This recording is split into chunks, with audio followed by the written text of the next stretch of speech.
Good evening, Warriors, and welcome into another edition of the R&R Sports Report. I'm your host, Randy Isbell. With me, as always, Mr. Robert Hagan. Robert, are we done with crossover yet? It's supposed to be like a week. It feels like 2 months. We're not done yet. How's it going? Yeah, I think so. It's Tuesday. That's what I kept looking at my calendar all day today. It's Tuesday, and I'm thinking, oh, I get the show tonight. I get to work on an actual night it is about the show and regular scheduled show. So, yeah, it's tough. We're down to the final few local teams that are getting ready to do some state basketball tournament. We'll talk about that here in a little bit. But the bigger thing, happy birthday, dude. This dude right here. I'm not going to say how old. We talked about that a minute ago. 100% too old. My daughter drew me a nice little picture over here. But we forgot about it until like 25 minutes ago. So she quickly threw together a happy birthday drawing. So I appreciate Addie for throwing that together. Yes, I'm 40 years old. So if I felt it this morning, that's all I know. And at least we didn't have a lot of stuff going on a Tuesday that you and I had to work on. There is stuff going on in the Valley, of course, that is going on tonight. Women's college basketball. The Warriors are in action right now against College of Idaho as the quarterfinals of the Cascade Conference Tournament. Right now, they are at halftime, and the Warriors, who struggled at the end of the regular season, we'll talk about that later in the show, trailing right now to the Yotes 32-30. So we'll see what they're able to do in the second half. Men start their conference tournament tomorrow. So we'll talk about all that, all the other LC sports that are going on, because it is that crossover time. So every sport under the sun is in action as of late. We talked about the girls starting their state trip. We'll talk what happened this past weekend and where it sets them up for their rest of the tournament. We will look nationally as we continue our previews of Major League Baseball. We'll look at the NL Central this week. I have watched a few spring training games already. I'm already in that baseball mode. So we will talk about which team, if any of them, can get over 85 wins this year. It just never seems to be the case. We'll talk about different things. NCAA football. We've been very excited about that video game finally returning this year. New information has come out on what players are able to make from that game. We'll talk about that. NASCAR had a ridiculous finish this weekend, and we'll talk about that. So much more sports-related draft as well in our second hour. We have two guests today, at the top of the next hour, will be Lapwai boys head coach Zach Eastman will return to the show. But our first guest here today is the head coach of the boys basketball team for the Lewiston Bengals, who had their season come to an end after a couple of tough losses in the Inland Empire League, in a league that I continue to contend top to bottom is the best I've ever seen it, where the fourth place team was the best of any fourth place team in the many years that I have been in this area. So very tough Inland Empire League. But Brooks Malm joins the show. Coach, thank you so much for coming back on the show. You're muted, by the way, and you're. I started doing it. I started to interview you, and LHS started calling me. So apparently we're already in trouble. There you go. There you go. Brooks, thank you guys for having me. I'm doing well. Thank you guys for having me. Are you supposed to be working tonight, Randy? Is that why you're getting a text? I don't know. Chase has a concert here in about an hour, and just everything's going on. But Brooks, another great season. Second season with LHS. Talk a little bit about your season this year with this group of men. Yeah, it was a really fun group of guys to coach. Kind of an interesting dynamic, top to bottom. Just having three seniors, we had two juniors, handful of sophomores, and some freshmen on the team, and so just kind of having that wider range of age. Made things I wouldn't say difficult or challenging, but it definitely presented an obstacle. And they hadn't really played together, right? And so kind of overcoming that as a team, I'll tell you, it was one of the most rewarding years I've had because it was really fun. The seniors had to take on so much leadership because they were kind of isolated and kind of forced to do so. So watching some of those kids grow, kind of more so in life and off the court was really rewarding to see. Before we get into those three seniors, though they kind of play into the part of what I want to talk about, is you guys had an evolution this year that was really interesting to watch because you had three seniors and a lot of young guards that were trying to get the feel of varsity play.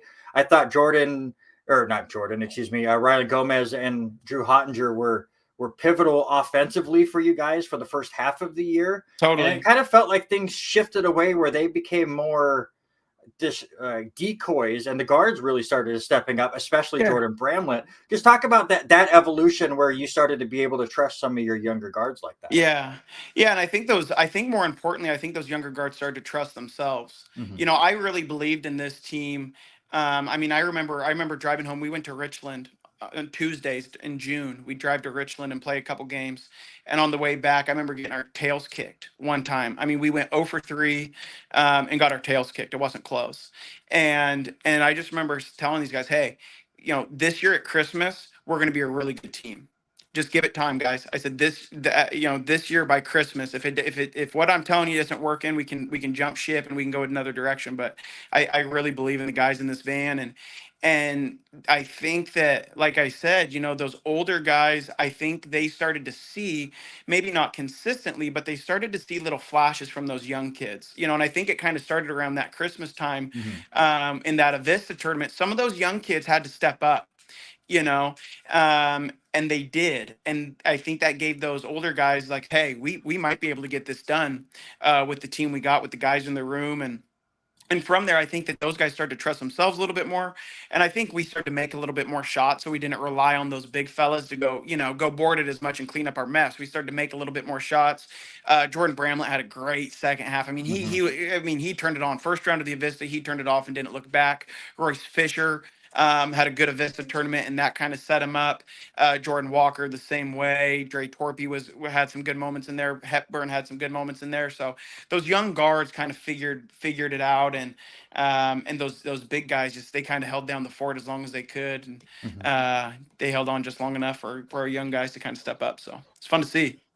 I've seen some of these kids evolve from the junior high level, being involved on the Clarkson side, and this year seems with your ball club to be a very spread out group of men and playing together. With the freshmen, with the sophomores of this team. Is this? And I say this, and I hate bringing up this word, but have we gotten over the COVID apart, because the COVID seems to have pushed a lot of these kids apart from practicing on a daily basis. And I found that watching this team, when I watched this team on games on the YouTube channel for Bengals, listening to Randy call these games, it sounded like it was such a more cohesive group, that these kids were finally buying in. We're over the COVID time. It's actually time that these kids are playing together and doing stuff outside of just basketball season. Yeah. I was in California during COVID, and that was a whole different ordeal than I think it probably was here in Idaho. But without getting too political, I think it's definitely a real thing, and I think that it definitely caused our society to change and adapt. But Mm-hmm. man, I worked with a guy named Steve Madison. I don't know if you guys remember him. Played at the University of Idaho. He's from Jefferson High School in Oregon. Played at the University of Idaho, and I worked with him when I was up there. And he's this big 6'8".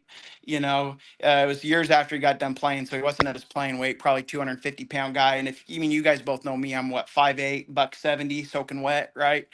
And he'd come up to me and he'd wrap his big old arms around me on road trips and all sorts. And he'd say, "Brooksy, the body craves contact. I love you, brother. The body craves contact," Mm-hmm. And so, that's how I am. People see me on the sidelines and they see me get after guys and stuff, but they don't always see or know what goes on behind the closed doors at our practices. And one of our big things is servant leadership of our program. And we had a film practice actually after we lost to Lake City. Or no, we lost to Post Falls. It was the Post Falls. We lose to Post Falls up at Post Falls, and I loved how our guys stuck together though. They went on a run, and we kept huddling up, and our guys were high fiving and stuff, and we clipped all of the moments that we touched. We clipped all the moments that we huddled. We clipped all the moments, coming off the floor that we were high fiving. Um, and I think it was the best part of our season. I think that it really helped, because then from then on out, I mean, we got in tough times. I mean, that the Lake City game, the senior night game at home was just a war. I mean, that was a battle, and you watch it and watch how much our guys are high fiving and touching in those pivotal moments when things are starting to get a little tough. So I don't know if it has to do with COVID or as much as just a really good group of kids. I mean, that's first and foremost. I was really, really lucky, high character group of kids to buy in and to be, doing that kind of stuff. But they were a group of guys that loved being around each other. I mean, they genuinely loved being around each other. It was fun. You brought up Avista several times throughout this already. I want to talk about that for a moment, because I'm with you. I really felt like that was a big turning point for you guys. Yeah. A lot of it was defensively. Yes, I mean the young guards really were stepping up, and they were starting to hit the threes that we really weren't seeing early on in the year. But defensively, you guys would go out and shut out teams for nearly a quarter, if not a quarter. I think there was like once or twice where there was a quarter where I put 0 on the scorebook. But then you also look at another game that you guys had on that gym, the Golden Throne, where you guys were able to beat Clarkson in that crazy atmosphere. What was more satisfying for you as a coach, the 3 straight games at the Avista tournament where your team was able to put things together, or in that crazy of an atmosphere at Golden Throne getting the win against Mr. Hagen's Bantams over there? taking the jab. I love it. That's what we do. Hey, I'll give you time if you have a rebuttal there. I'll give you an opportunity to rebuttal. Oh, he did. Oh, we go way back, so we know. Well, you're winning the series. I think you're leading the all-time series, so you don't have to argue too much. I don't know. Whether it was the Avista, the 3 straight at the Avista. That was satisfying because that little stretch came right after we lost a buzzer beater at Pullman. That we really hadn't played very well, and we gave ourselves a chance to win at the end. And they hit a buzzer beater, and that one hurt. And then we turn around and we go to Lakeland, and you talked about our deep. We just didn't score. I mean, we just went on a blank run there where we didn't score for an extended period of time, and we felt like we should have won both those games. And to lose both, I mean, in basketball, you lose 2 in a row, boy, man. I mean, you're at the edge of the earth. At least I am with the way I lose. I don't handle it very well. And for us then to turn around and show the mental toughness and to stick together and to do those things, that was a satisfying win. But to win the Golden Throne, I mean, I always say this, and people are probably going to start calling BS on me here before too long, but like anytime that you can share a sideline with Justin Jones, to me is like, it's a dream. Mhm. I grew up watching the guy. Like I came to the Golden Throne to watch his team play. So, here. So I'm so lucky to be here. Anytime that you can be on the sideline with him, is fun. And he got that team playing really well. They weren't playing great at the beginning of the year, and people were kind of dogging them a little bit. And I was like, just wait, and without the Santana and without the Justin Jones does a great job. They have a great culture. They play so hard. He puts guys in position. So like, when Bramlett in that Golden Throne game, you talk about what's satisfying. Bramlett in that Golden Throne game got 2 fouls early in the first quarter. Mhm. And we had to have Jordan Walker step up as a sophomore point guard in a huge game. I mean, huge game. And he and Clarkson had a 1-2-2 extended. They were extending that half court zone with the Somers kid up top, and he's long and a good athlete, and the Steinwall kid down there, and they have some size and length, and they're tough down low. So for those young guys to step up in that big moment, that was fun to see. That was and the Fisher kid Mhm. played great there too. So both rewarding as a coach. It was really fun to see some of those young guys have that moment in the Golden Throne game. On the opposite side, like you touched on earlier, Gomez and Hottinger and Bramlett weren't going to let us lose that at Vista, and so it was really nice to see those guys have that moment too. They just weren't going to let us lose that thing. I could have been eating popcorn up in the third row with my mom and dad, and they weren't going to let us lose it.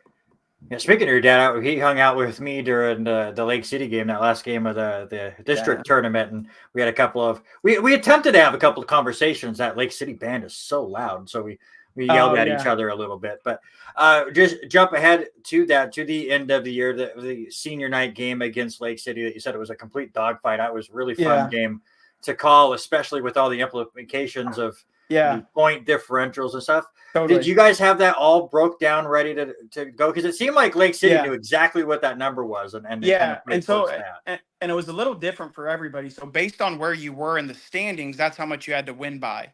And so for us, we had to win by 12 to get home court advantage. Lake City had to lose by 9. And to be honest with you, I don't know what the situation was. Both, I think theirs was 8 or 9 as well. It was like 3 points. It was right there, neck and neck.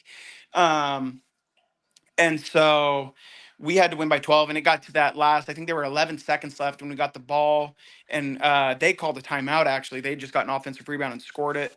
About 11 on the clock, and they called the timeout. And I turned to our seniors and said, "Hey, do you guys want to try to do this? We're down 8. We can try to beat them by another 4 and 11 seconds, or you guys can kiss the tiger, which is a tradition that our seniors last year set. We kind of stole that from Michigan State, and they all wanted. And they deserved to have that moment. Right. That was my thing is we could try to do this, and shoot, fellas, we might pull off something miraculous, but for what you guys have done in the last 2 years, and for you guys that have allowed me to coach you the way that I do, in today's society, you guys deserve to kiss that tiger if you want to. And that's what they chose. So yeah, it was a really, really cool moment. Oh, sorry, Robert. No, go. Just to hit on it again, a really cool moment. And again, who knows what would have happened if you do try to make that run and things change.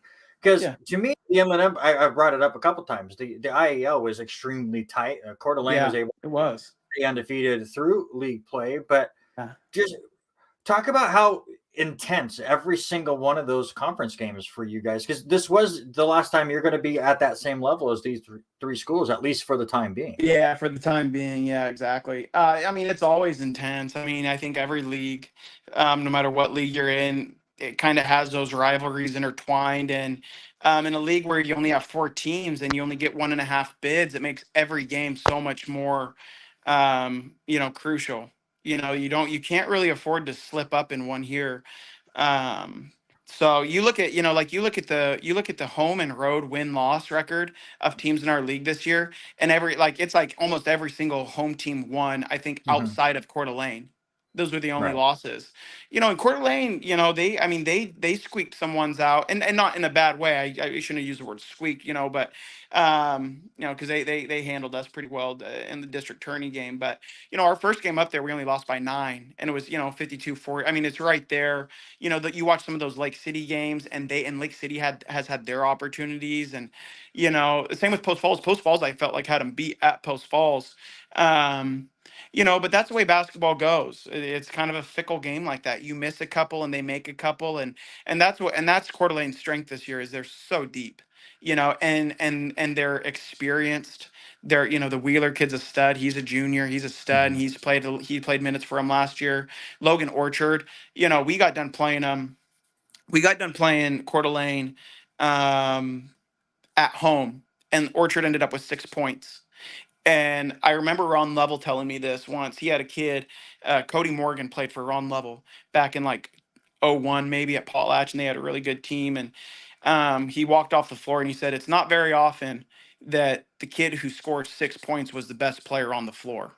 And that's how I felt when we got done playing Coeur d'Alene. Orchard was the best kid on the floor, and he had 6 points. But I mean, it wasn't even close. He was the best player on the floor that night, and he probably the best player in the league, to be honest with you. So a couple of things, I don't get to watch you in person near as much, and I always try to reach out to you when we were together at different places, and Avista and Golden Throne are 2 big games, but your enthusiasm that you bring to the floor is second to none to a lot of people that I've watched over the last 12 years doing PA announcing from high school to college and all that. What gets you so hyped up getting these kids ready to go? Is there something you do pregame that gets you into a different mental state? Because watching you coach compared to watching you, just the conversation we're having now you seem like 2 totally different dudes. No, I think that's a compliment from a Clark. Listen, listen. It is always great watching you coaching the enthusiasm. I appreciate it.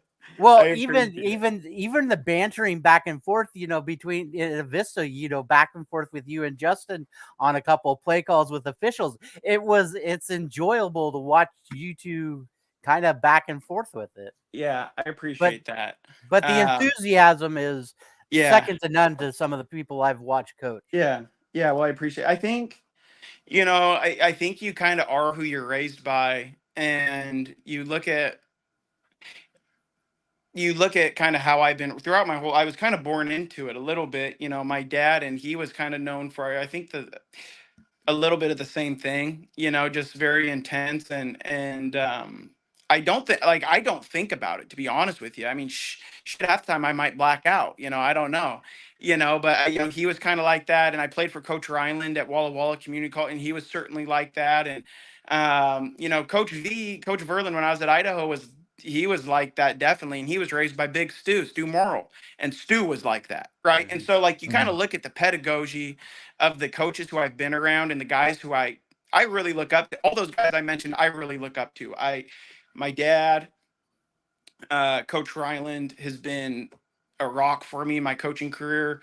Coach Verlin gave me an opportunity. Like, all those guys I look up to and think very highly of. And I think that it's the passion that they came to every day. I mean, it's no different in practice, to be honest with you. It's just how we do it. We don't know any other way. Our kids don't know any other way. And I think a little bit of it is a credit to them. Everybody's, the players are a reflection of the coach. I think in a lot of ways, I think I'm a reflection of our kids. They like to play. And when you have kids who like to play, it makes it enjoyable for a coach. When you can coach them hard and they allow you to do that, it makes it enjoyable to coach. I'm probably one of the few guys in all the United States that still gets to coach, that still gets to actually get to coach your kids and coach them hard and be hard on them and hold them to a standard and hold them accountable and have them understand that. I don't think that gets to happen very many places. In Lewiston, it does. No. So I'm really lucky that I live in a community that allows me to do that, and I have kids that bring enjoyment and allow me to do that. So It's really interesting that you say that with Lewiston, and I'm going to ask you a question. You can say no comment, or we could just move on because yeah, it can be a touchy subject, especially with somebody that is still working in Lewiston. I don't want to get yourself in trouble if it goes in a certain way. But I've been doing play by play for the last 3 years. Yeah, I've been in this community for a long time. Worked for the Tribune, so I've heard from ex coaches. I've heard from athletic directors of reasons why coaches have left. A lot of it has to do with the way parents interact with coaches or the way that they expect that their kids to be coached or however it is. Like you yeah. said, your coaching style is kind of an old school style and could rub some people the wrong way. Have you run into any of those like pushbacks from parents, or has it really just been really good for you guys? Been smooth sailing. We have Yeah. great parents in our community, and it's I think it's a program. I think when the kids know that you care about them. And I mean, there's obviously, I mean, if there's always going to be hurt feelings and stuff every once in a while, but that's when you have those conversations and reach out and Mhm.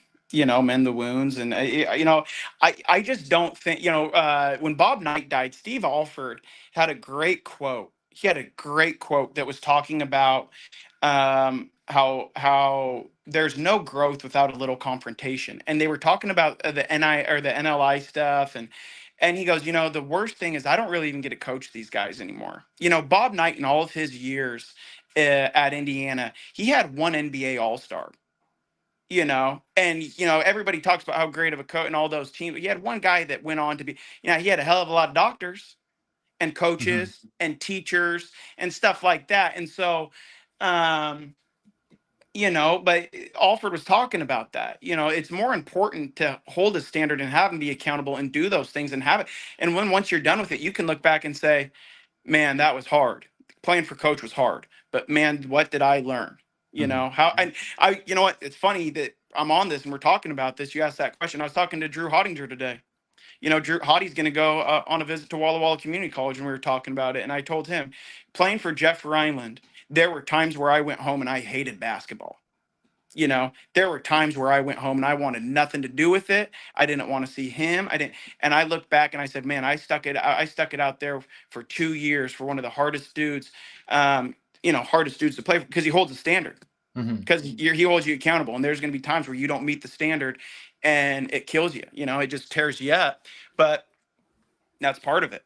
Mhm. That's part of growing as a person, and um, you know having that responsibility to a team, and having to hold your own, and come to practice every day and work hard and do those things. I mean, that's I think that's a fabric of society that we're losing a little bit, to be honest with you too, guys. That's totally fair. You bring up Hottinger, and we'll just go ahead and let you praise your three seniors again, real quick. Again, Drew Hottinger, Rylan Gomez, Jordan Bramlett finished their time with you. It's the first time you've had two seasons with a group of guys. Just kind of talk about those three real quick. Yeah. Each just amazing kids. If I talk too much about any one of them, I may get choked up because I love those guys. Mhm. Rylan Gomez, you talk about a loyal guy. I mean, loyal to the bone. Would do. We're at, we're at Moses Lake. This is Rylan Gomez. We're at Moses Lake this year. We're winning by 40, and he takes a charge. He's a senior. He doesn't need to do that. He's Mhm. proven himself. He doesn't need to do that, and he does it. Up 40, he goes and takes a charge. Uh, Hottinger is smooth sailing, steady Eddie. Like, I don't know if I should say this, but it's a podcast. What the heck? I'll give it a shot. We're before the season, that Russell, you guys are sports people. Remember Russell Mhm. Wilson? He told him to Yeah. quit kissing baby. I mean, you talk about Drew Hottinger kissing babies. I mean, 4.0 student, quarterback, all conference quarterback 2 years in a row, homecoming royalty. He's in leadership. He's in DECA. He's in BPA. He's in FFA. I mean, my goodness, I mean, the guys in, he's a stud. It's Mhm. like, geez, hey, Just be yourself, brother. There's no pressure on you. Go play hard, go be there. And he was a stud. I mean, all year long. I mean, just played his guts out all year long. He was a stud. Just such a joy to coach, leader. I mean, and I felt like he had a lot of fun this year. That was good to see. I felt like I'm like, you're proven, man. Go have fun. Go have a good senior year. And I felt like he did that. He was a stud. And then Bramlett, I mean, JB, he is the kid that has the heart of every single fan every time he takes the floor because he plays so dang hard. Like it's just like you watch him play and you can't help but love him. You watch him play and you can't help but just fall in love. He puts it all out there. And basketball is such a, you know, uh, a game where everybody can see it. It's an emotional game. Everybody can see it. They can see all your emotions. And he wears his heart on his sleeve. He's a fun kid to watch. He was really fun to have. Played a huge part in our season. I mean, he's definitely leaving the program a better place than he found it. And he's grown so much as a person. He's JB's one of my all-time favorite guys. He's JB. He's gonna give you everything he's got. He's gonna look you in the eye, like. So yeah. So with the realm of that one, we're losing 3 great seniors. We've talked about the other kids coming up. What does 2024 and 2025 look like with Dre Torpy, Royce Fisher, that group of guys? What can we look forward to for Lewis and basketball next year? We're gonna play hard and we'll take good shots. I don't know. It's that's what I've got. We'll play hard and we'll take good shots. I don't know. It's gonna be we're gonna get after it. We're gonna get after it in the spring and summer and get a lot of shots up and play a lot of games and lift and try to get bigger and stronger and faster. And but yeah, we'll play hard. We'll take good shots and help each other up when a guy falls down. Take some charges. Dive on the floor. Just play loose basketball. You appreciate it. Before we let you go, I brought it up a little bit before we started the show. State tournament is getting ready to start down in southern Idaho. Lake City and Coeur d'Alene both make it. And then the powers that be decided to put them against each other. Are your thoughts on the two IEL teams having to face each other in the opening round? And if you had to put money on it, which team do you think is going to advance out of there? I hate how they're playing each other in the first round, especially with us only getting 1.5 bids, and I get it, the cop out answers is the max preps thing. And I get it, and in some ways it's probably fair. In some ways the max prep thing's probably fair because, good friend of mine down at Hawaii, was at Middleton, and the way that it was set up was, I think Moscow was on the side as Middleton and Preston were on the same side and Moscow was on the other side. And in his opinion, right, like he was saying that, he felt like the two best teams were on one side of the bracket, and so the max preps thing, you could argue does that because of their rankings. However, I don't think that that's always necessarily right. For example, Madison's a 4 seed, and Madison, I mean, I'm not taking anything away from Timberline and certainly not Coeur d'Alene. I 100% think Coeur d'Alene deserves to be right up there in the 2 or the 3, but I think that Madison definitely has. I think Madison definitely has an argument to be made that they're not the 4. I think they're 22-2 and their 2 losses. I think we're to the previous, Corona Centennial, who was the Open champion in the state of California. So I think that there's a lot of flaws, not just with Northern Idaho, but with the whole thing. I think that there's some flaws. But I think there needs to be a provision. Keep the max preps thing, but let's put in a provision as a state that doesn't allow two teams like that to play. The SIC, like I said, that's one thing because they get so many teams in. What they get like 6, or something like that, 5 maybe with 4 automatics and 2 halves. Yeah. So, maybe something with them, but from the north or from the south, I don't think that that's right personally. They played each other 3 times and. It always drives me nuts that you have one league of 4. I think the other league in Eastern Idaho is 4 as well. Yeah. And then you have that big group of like 13 teams. Like at least split that up into 2. I know they're all right next to each other, but I just try to even things out a little bit. I think it would cause less headaches that way. Yeah, and you'd even look at Southeastern Idaho at the 4A level right now, soon to be 5A next year. Like, look at that. Preston for the last 3 years has been a top 3 team according to Max Preps and hasn't gotten in the tournament because they only have one bid. Mm-hmm. And at that point, if it's about the kids, if it's truly about the kids, right, give them a half a berth and let them have the opportunity to play in. If they're one of the top 3 teams in the state, I mean, don't we want to get the best teams in the state? That's why we went to Yeah. Max Preps, to get the best teams in the state. And also, I think So that's one thing that Washington has over Idaho is they have the extra round where so they have 16 teams at least yeah, play in that play-in game, and then 12 teams actually make it off to the totally. state level. I think there's enough play here in the state of Idaho. I know a lot of it is the travel in Idaho is a lot different than it is Yeah, in Washington because totally. it gets so bottlenecked. Totally. But I'm with you. Just let's spread it out. Let's get more kids involved Yeah. because I'm with you. Just let's have the it. I will say there's been a lot of comments out there that I totally agree with. Where there's teams that went out there and had a fantastic year. Then you're gonna go, well, they don't make it to state just because Yeah. you get Yeah. one bid in it. It's rough. Yeah. Yeah, that's tough. And like I said, I think given every section at least the extra half a berth is important. And we got our half a berth. Shoot, we had our opportunity last year and we didn't get it Mhm. done, and that's on us. So, I was happy to see Lake City get in there. I was Yeah. really happy. And I think that's a really good team. Yeah. We're talking about next year. That I mean, Hawaii's Hawaii and they always have their guys, but you look at that roster. I mean, that's a state title team to me. I mean, they have Mhm. they have size. I mean, they bring 6'6", 6'7" in off the bench. Both those young kids are going to get better. They bring back 2 senior guards.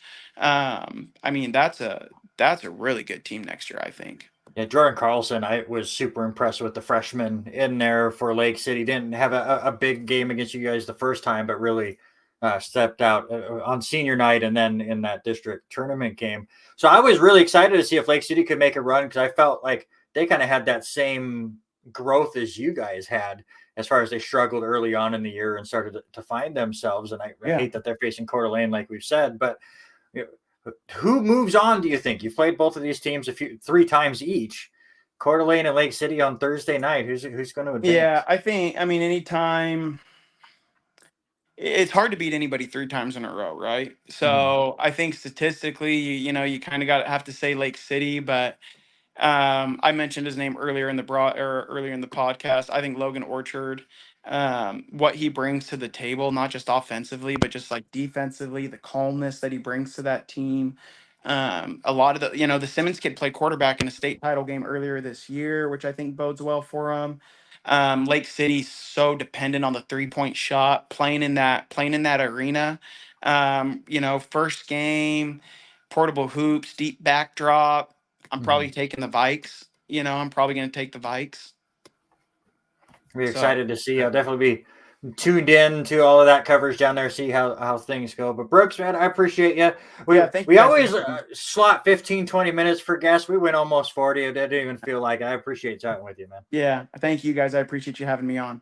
Yeah, No problem. one thing Go for before it. you get off, we Yes, said sir. it to Randy, but happy early birthday to you, sir. You get ready Thank to you. turn 30 Yeah, on thank you. selection Sunday. So Yeah, yep.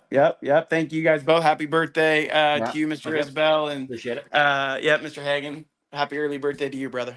thanks, All brother. right. Thanks, Brooks. Yep. See Appreciate you you. guys.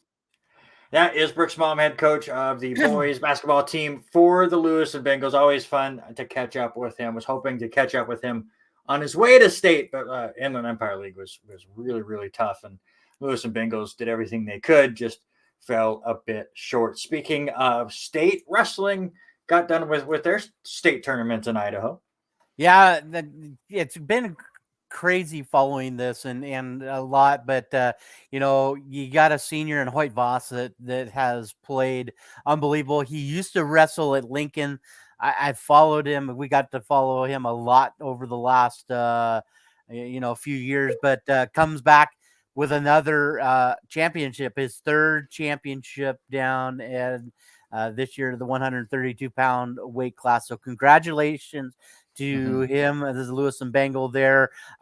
Junior Jolie Slider, she also wrestled for the second consecutive year and ended up with second place down there in the girls division. So hats off to her. A couple other Lewiston Bengals that finished up on the podium, as they say. Jace Hendren at the 132-pound weight class takes home third place, and then Gunnar Whitlock, son of a buddy of mine, 138-pound weight class.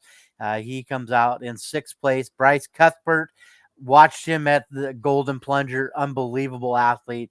I really thought he had a chance to take away a state title this year. He ends up fifth at the 182-pound weight class. And then Emma Rivera, another Lincoln Lancer that wrestled, moves over to Lewiston and does quite well. She takes home sixth place in her weight division. So Lewiston had a great showing there. Also, some other ones I've gotten to watch because Lincoln has hosted Clearwater Valley, and there are some great wrestlers coming out of that young program up there.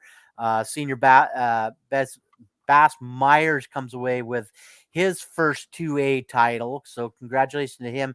And then his younger sister, is the first CV Ram to compete at state, and she comes home with sixth place. So that one is growing a ton there. Nez Perce, Moscow, Potlatch, and Orfino all had athletes come away with stints on the podium. So congratulations to those Idaho State wrestlers this past weekend down in Boise area. Yeah, I saw some pictures down there. It looked like a crazy event down in southern Idaho. They had a lot of fun down there. Quick update for you for the Lewis Clark State women's basketball team. Again, quarterfinals of the Cascade Conference Tournament. It is a nail biter right now. 7:22 to go in the fourth quarter. College of Idaho leading LC 54-52. So we'll talk about what happened with this women's team this past weekend, where they dropped to the 3 seed. But that Maddie Holm injury just continues to just look like it's taking effect more and more as the season wraps up. See if the Warriors can pull it off, get the big win, and move on, where they most likely will go on the road later this week. We'll talk about that here shortly. But let's talk about another team that had a result over the weekend that was a bit disappointing, especially for them, the Clarkson girls basketball team.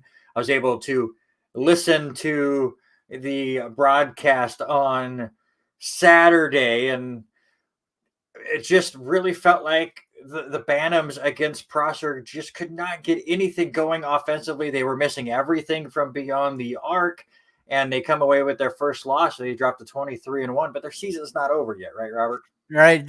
Today they left for the Yakima Valley Sundome, as they will jump right into action tomorrow afternoon, early afternoon, 12:15 game, as they take on the number 12 Enumclaw team. But yeah, you said it 100%. This team just looked like I wasn't able to watch the game or hear, but talking with Brian Bramling from K-Hits 92.1 FM, who went over, covered the game. He said they just could not buy a 3-point shot in the first half. They really struggled. 0 for 12 from 3-point line and 9 of 35 in the first half from the field. And you just can't go up against a different team. And we've talked about it all season long.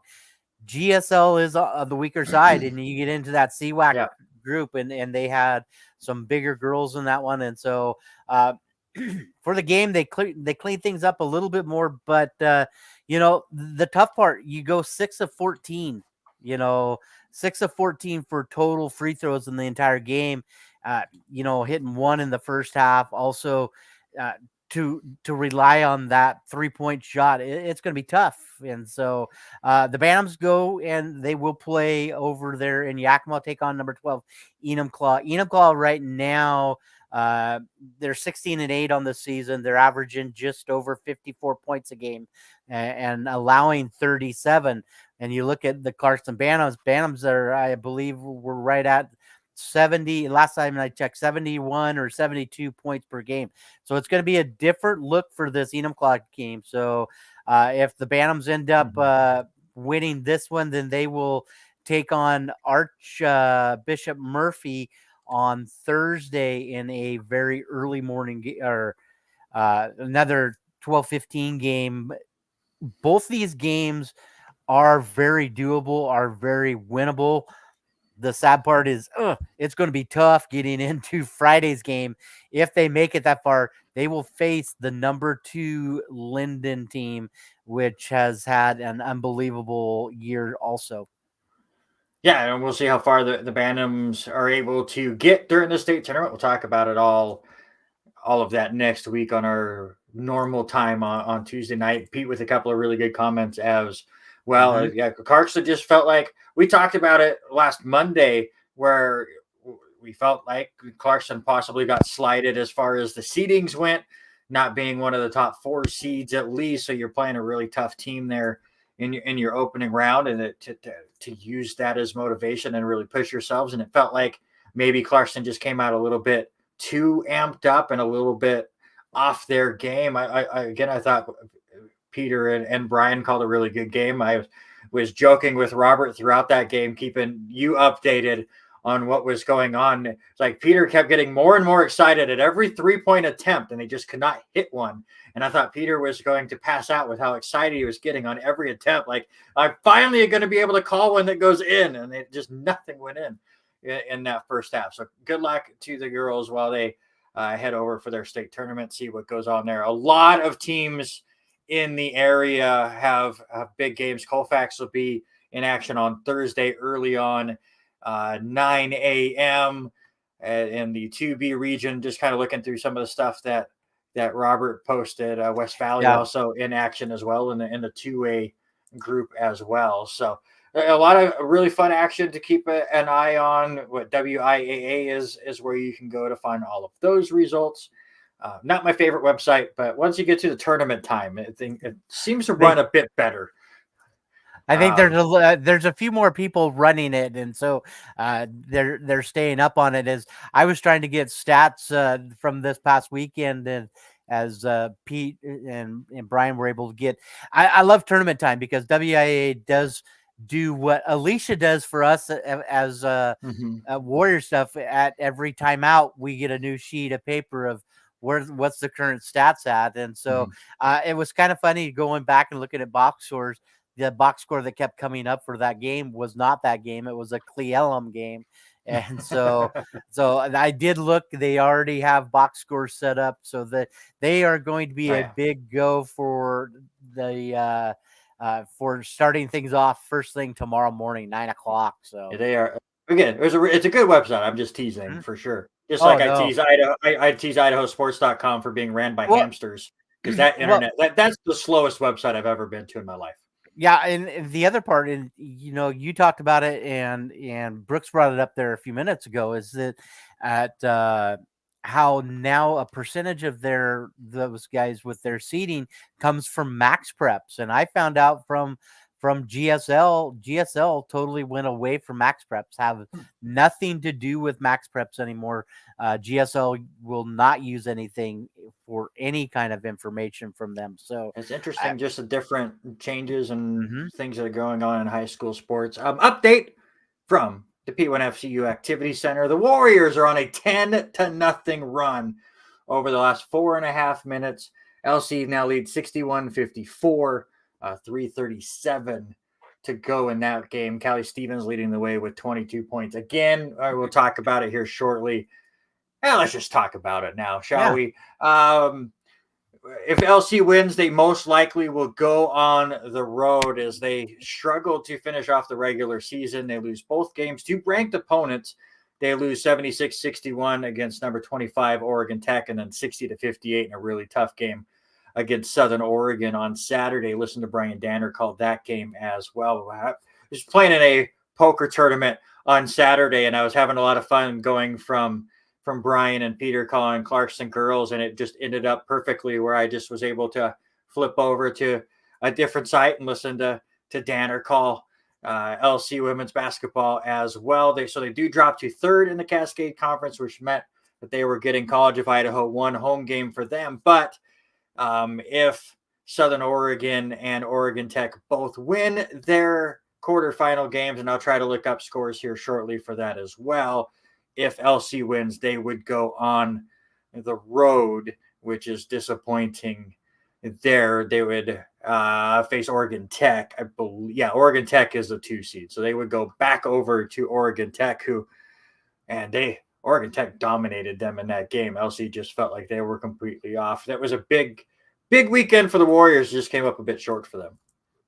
Yeah, and one thing to look forward to is what this ball club has been doing with Matty Holm being out, and so it's how they're adapting. And like you said, and maybe it showed its head. Maybe they heard you now go on a 10-0 run, but they've got they're definitely listening to me while they're on the court right now. They got to play some more up the tempo stuff, and I think that's been the big thing from the games that I have seen. As soon as they put their foot back on the gas, they're a totally different club, and speed has always been a big thing for this ball club. Southern Oregon right now in the fourth quarter, leading 61-42 over Corbin. Southern Oregon is your top seed in this one, and Oregon Tech's website is saying the game hasn't started yet, and that's definitely not true. So I'll look that up here shortly. Talk about the men's game real quick. I'm going to see if I can figure this out. Well, the men's game, they finished the regular season on a 5-game win streak, which unbelievable, great thing. They defeated number 16 Oregon Tech 97-84. They also knocked off Southern Oregon 87-76, and so they've earned the number 2 spot in the Cascade tournament.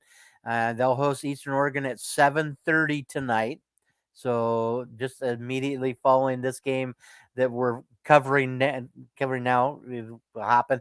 Semifinals will be on Saturday. LC would host with a win over Eastern Oregon. So, and then the championship game will be a week from today. So, hopefully these Warriors keep things going, especially let's roll 7 games in a row. I'm trying to look this up. It's showing today at 5:30. You click on live stats. There it goes. There for a minute, kept pushing it to tomorrow, and I was lost. Oregon Tech leading Evergreen State, the 2 seed versus the 7 seed, 45-38 going into the fourth quarter there. So right now, all the 3 top seeds are winning at the moment. So the Gooey Ducks are trailing. The Gooey Ducks are trailing. Did you just finish off the women, or you get the men? I did the men. So okay, let's talk.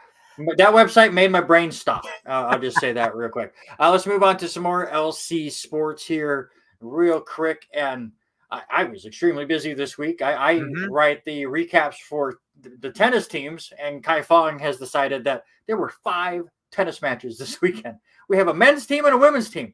5 matches that we had to cover just over Friday and Saturday. Men completed 3 matches, or actually 7 overall. I was just thinking over the Friday, Saturday time, but 7 over the week. Men competed 3 times in New Orleans, where they did defeat Loyola, but then they ran into 2 top 25 schools and were unable to beat Xavier or Dillard. LC has some really good talent, just not quite up to that level just yet. They will play at home on Saturday when they take on Puget Sound, and then Sunday against Whitman, both of those at the LCSC Tennis Center. Go check out some of that action. It's really fun to go watch. You have 4 different matches going on, so if you sit at one that isn't as entertaining to you, you find a break in the action, you go over to a different court and you watch some more tennis. There's a lot going on over there. Women, it just shows you the depth of this team. They had a trip to Louisiana, Alexandria, Louisiana, for the LSU Alexandria Invitational, and only half the team went. So they went on, and they played some really tough teams. They lose to William Carey, LSU Shreveport, and LSU Alexandria. William Carey, a top 10 team, as is LSU Alexandria. But then the other half of the team stayed at home and played NCAA Division I school in Montana, and lost in that one as well. So spread extremely thin to play some of their toughest competition of the year. Just shows you Kai Fong out there pushing his players early on in the year to try to get themselves to grow before they get to conference tournament time. They will take on, or they will travel to the Georgia Gwinnett Invitational all the way out there on the other side of the country starting March 7th. Also, if you look at the schedule, there's home games during that weekend. So once again, Kaifeng splitting up the team and just giving everyone a chance to play. Yeah, I was watching that and reading your articles over this past weekend on lcwarriors.com. It has been crazy. But with this, do we expect anything different from Kaifeng and the depth of this team? He's got players that want to play, and that if he trusts himself enough to spread this team out as thin as he does and to play him over and over, yeah, it just tells you how he is as a coach. For track and field, the NAI Indoor Track and Field National Championships are this weekend in Brookings, South Dakota. They start on Thursday. I feel bad for Alicia for how much different things are going on this week when I am not as available as normal. Baseball, they had a rough weekend down in College of Idaho. I blame our radio station for not sending me as expected. No, I'm just kidding. They won the opener 15-6. They won the finale 11-2. That all sounds great and good, but Saturday just did not go their way.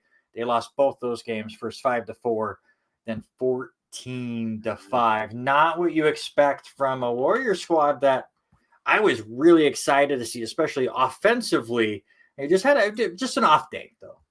Yeah, I think this crew is really looking for a home game here pretty quick because they've got to get some momentum, get some fans in there. You know, they're used to seeing a great turnout, and they start feeding off of each other. And that's just hasn't been the case. You know, the little. Like the rocking the boat on this ocean right now. So, what is it? We've got 2 more weeks until first. Is that right? 2 more weeks? How about like three more days? 3 more days. Are we down to days now? We're down to 3 days. This Friday, LCSC has their home weekend. Right. Again, I was going to try to get another baseball player in and just really fill this show up with interviews. But I'm glad I didn't because we got really long with Brooks Malm and I appreciated it. And I didn't want to cut that short. But this weekend, LC hosts British Columbia, really big Cascade Conference series. However, does not count as Cascade Conference play still. That will not happen until March 15th. It's a few weeks before LC has their first Cascade Conference official games. Those are on March 23rd against Eastern Oregon. I will be there on Friday to do PA, and that's the only day I'm really available. So, again, I feel really bad for Alicia. She has all this stuff going on, and I am just unavailable this week. One final update. Lewis Clark State moves on. They defeat College of Idaho 78-57. They went on another 11-0 run on top of the one run I just told you about. How about LC outscoring College of Idaho 36-8 over the last 12 and a half minutes? They hit 11 of their last 12 shots. College of Idaho just hit 1 of 13. So the Warriors will move on. Most likely they will travel on the road to Oregon Tech, who leads by 10 over the Gooey Ducks in the fourth quarter. Southern Oregon right now with a 15-point lead with about 3 minutes to go there. So it looks like the top 3 seeds are all going to move on, which means the Warriors will have to travel on the road in their next game. And we said that was on Friday. So good luck to them. Again, men will be at home tomorrow night, 7:30 p.m. So go pack out that P1FCU Activity Center. I know you guys aren't there now because you wanted to listen to us and we appreciate it. But now go to the Activity Center tomorrow. What do we want to hit before we get into this stuff? Because we are way behind schedule and that's the fun part. Let's hit the NFL franchise tag, shall we? A couple of big news items that hit here late. T. Higgins gets franchised by the Cincinnati Bengals. I still think he's the only player to officially get tagged. The Kansas City Chiefs are planning to tag L'Jarius Sneed. He was a fantastic corner. Just listen to Robert Taylor. He'll tell you all about him. But to me, the thing that really stood out with all of the news coming out on that is they plan on tagging him But if they can't come up with a long-term deal, it feels like they're tagging him just to extend this process out. But if they can't come up with a long-term deal, they are not afraid to just trade him. Is this posturing from Kansas City, or could you really see them moving Snead if he gets a bit too greedy?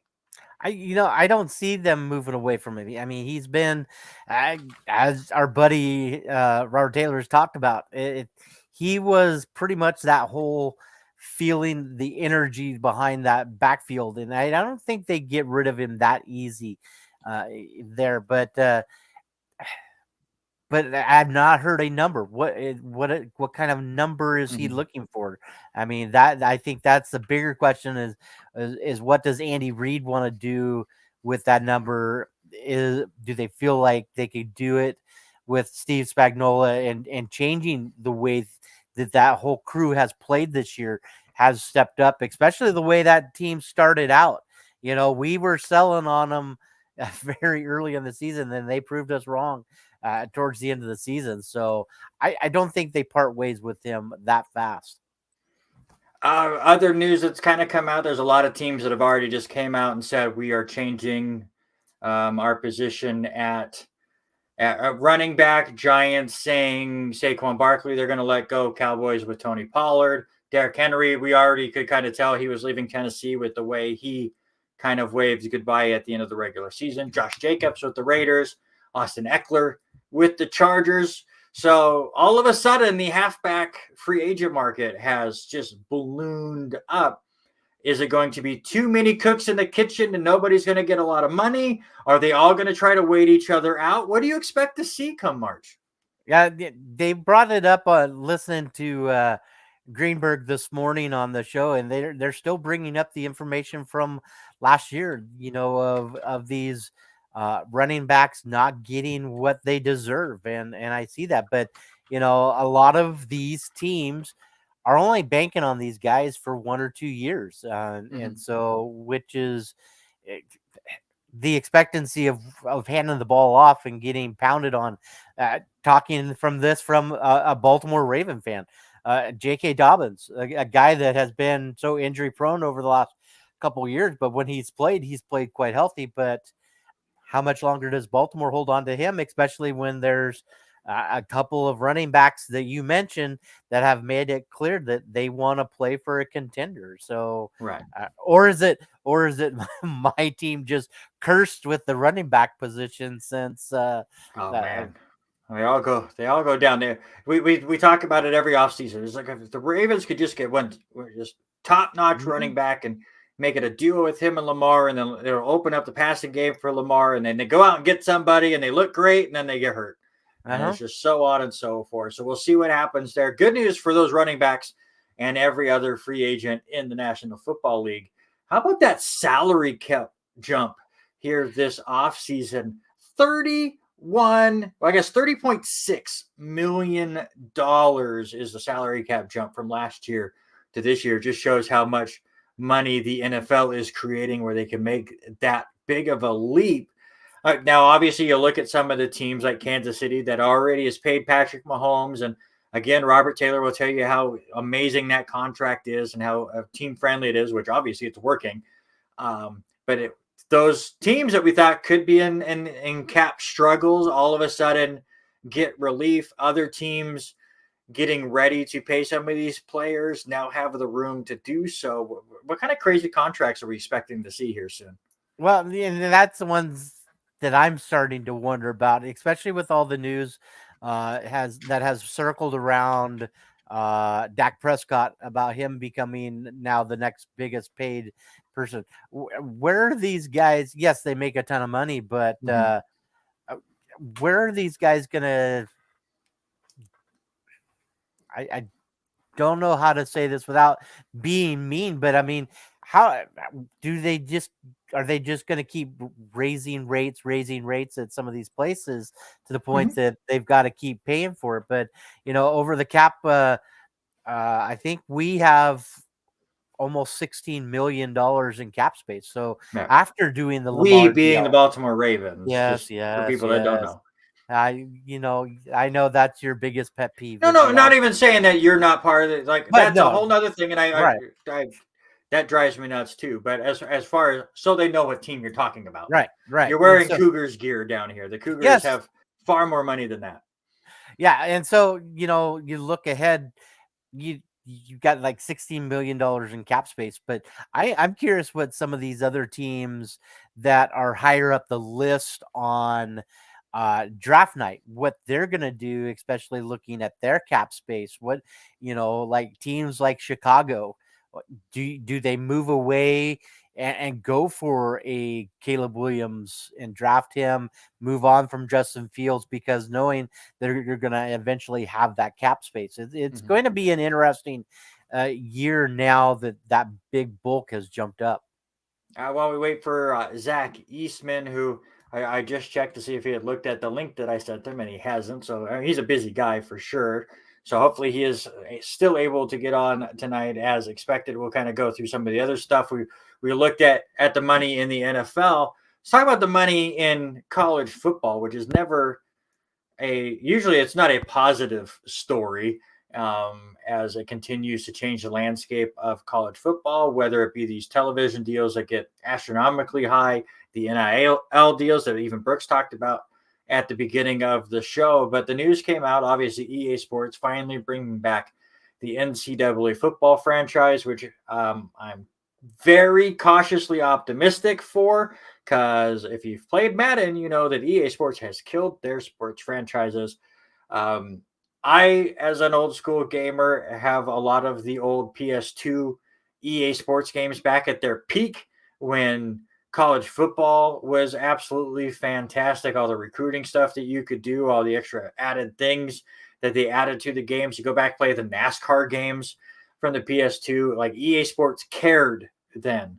Now they don't care. They care about the card games, which I'm curious if that's going to be a part of this college football game or not, or what.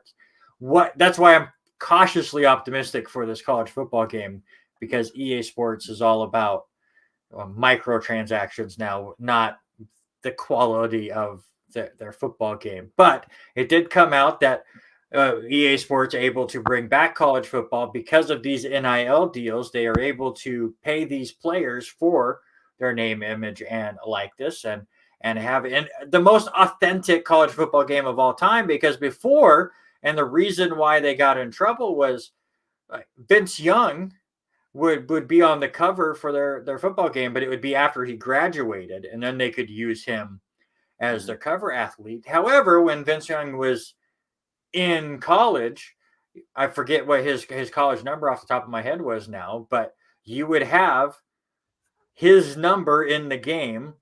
It would be an African American player, number 10. It would have a lot of stats that would make you think it's Vince Young, but it would just be quarterback 10, or you could generate the name. So they just weren't using the names, but they were sure using his likeness. And that went for all the other players, and then they got sued for it, and that's why we lost college football. Now, to be able to use these players, EA Sports has offered over 11,000 college football players the ability to opt into the game where they can use their name, image, and likeness, and they will make $600 one flat fee for those rights, as well as a copy of the game. I love that was put into the news briefing on that. And within the first 12 hours, over 5,000 players had already agreed to the terms. And of course, with anything, that's your base rate. There are definitely players out there. I'm sure there's some players in Colorado that feel like they are higher profile names in the world of college football. And EA Sports will definitely pay them more. Your thoughts on the base rate and everything else I just talked about? I'm shocked that they didn't go a little bit higher. That number is going to be huge. I'm surprised they didn't offer these kids closer to $1,000, $2,000. But what they're putting into it has been huge. As I sent you the video that I saw the other day, I also sent it to our buddy Eric Watkins. It was Chris Fowler. What Chris Fowler has done over the last couple years, putting his voice and everything into to this endeavor with college football 25 coming out. I think it's a good thing. I'm excited. But Eric made a great comment. Hopefully they don't fall into that same Madden engine, Yes. and they would go back to something that they used to do years ago and find something original themselves and not fall in to that same mundane kind of feel that Madden Right. has become. It's been brutal. I haven't bought a Madden in years. I'll play it once a year because it'll hit Game Pass right after the Super Bowl. I tried this year's game. I didn't even make it through a game. It's the same old game. Things just don't feel right, and it's frustrating. And I'm that's why I'm worried about NCAA football. I used to be so excited for it to come out, and now it's rough. But there are some modders out there that took the NCAA football 13 game and have modded it and put the new teams in it, to put the new stadiums in it, put the playoff system in it, and you could play that old school game with the up-res stuff, and everything looks better. And what they have been able to do in that modding community is just insane. I do agree with you. I'm surprised it's only 600.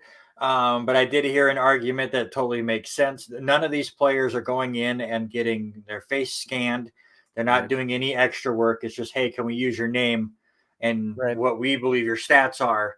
And we'll give you an extra $600. Though there are no royalties for these players. So if the game does gangbusters and sells like a Madden game, the EA Sports will definitely profit off of it a lot more than these players will. And then we'll see what happens from years on. I think if the game sells extremely well and it gets become profitable, maybe that number goes up. But again, if a player doesn't want their names in there, they will just generate a thing. And it's good to see basically over half of them or about half of them have already opted in. Starting to worry, well, maybe we will not see Zach Eastman here tonight. So let's just kind of go ahead and move through some of our stuff here. We were going to preview the National League Central. We did the West last week, and surprise, we both said that the Dodgers were going to run away with that division. Ohtani already with his first spring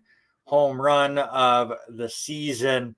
So look at the NL Central. Last year, Milwaukee came away with a title, 92-70, and for their efforts, they lost their coach to a division rival of all things. The Cubs finished just over 583-79.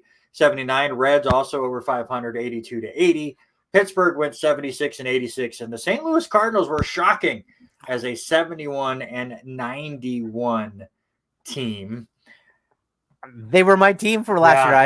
I picked them to win the World Series. Right? I did. I picked them to go all the way, and I was looking at the stats today, and I pull up the over-unders of and the win lines, and I'm still shocked now where they're at. I mean, obviously Vegas was shocked by last year as well, and they feel like they will have a good bounce back. Look at some of the key moves that these teams had. Again, the Chicago Cubs added division rival manager Craig Counsell as their new manager. Yency Almonte, a right-handed pitcher, joins the team along with infielder Michael Busch. They do lose Marcus Stroman and Jaime Candelario. It had on there that they had lost Cody Bellinger. That is no longer the case, as Belly does re-sign with Chicago for a pretty good chunk of change. So that's big, I think, for the Cubs to get a left-handed bat back in the lineup there. The Reds did pick up Candelario, who did play for the Cubs. They get Frankie Montas, who was an injured player that the Yankees traded for, and I think he pitched 4 innings over the last 2 years. Nick Martinez, another right-handed pitcher, also joins the team. Right now, Joey Votto is put in the departure category. He is still a free agent. I don't think Votto would want to play anywhere else. It's just whether he plays again or not. We will see. They also lose Nick Senzel. Milwaukee gets a couple of big bats in Rhys Hoskins and Gary Sanchez. They'll probably both average 215. Maybe that's a bit high for Gary Sanchez. You never know. Jacob Junis also joins the team, but they lost a lot. Not only Craig Counsell, their manager, but Corbin Burns is no longer with the team. Same with Brandon Woodruff. Rowdy Teleza's gone. Carlos Santana, Jesse Winker. I think this is a down year for the Brewers. Pittsburgh didn't do a ton. They didn't really have to. They're a very young team that continues to try to grow. They're always my up-and-coming team, and they won 76 games last year, and it felt like a disappointment. Obviously, having some injuries with some of their young talent did not help there. Get a bunch of left-handed pitchers, Marco Gonzalez, Martin Perez, and they get Aroldis Chapman to be the setup man for Bednar down there. Lose a couple of names that aren't really of any consequence for them. St. Louis goes big on arms. Sonny Gray, Kyle Gibson, Lance Lynn to try to replace the retiring Adam Wainwright. Tyler O'Neill also gone on this team. So just your thoughts before we get into our overs and unders for these 5 squads. What you think of the competition in this division? And this is a division like the AL Central that we'll talk about in a few weeks that always seems wide open because Milwaukee finally topped the 90 win mark, but it feels like a division that 85 wins will put you right into the thick of things come September. Yeah, I think it's going to be the middle of the road. Let's start first with Pittsburgh. I felt like Pittsburgh really didn't do much of anything. Marco Gonzalez, just because that name pops out because of being a Mariner, dealt with lots of injuries, did see a lot of time on the IL. So I'm not sure if that was a good move for the Pirates, but getting Chapman there is a good help being that setup man.